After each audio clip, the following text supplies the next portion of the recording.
এটা রাফায়েল যুদ্ধ বিমান, এক একটা 4000 কোটি টাকা, 4000 কোটি টাকা করে 12000 কোটি টাকা। একটা সুখুই 3000 কোটি টাকা, আর একটা মিগ 29 400 কোটি টাকা, সর্বমোট 15400 কোটি টাকা যুদ্ধের প্রথম দিনে আমাদের লোকসান হয়েছে।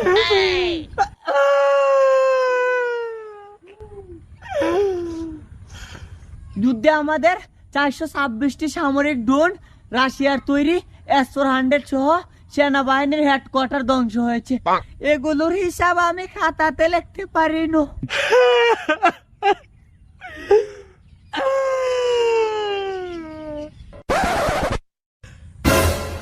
আর আমাদের পক্ষ থেকে ওদের কি ধ্বংস করলো? মোদিজি, আমাদের পক্ষ থেকে মিসাইল হামলা করেছি। একটুর জন্য ওদের সীমান্তে যাইতে পারিনি, আমাদের আকাশেই ওরা ধ্বংস করে দিয়েছে।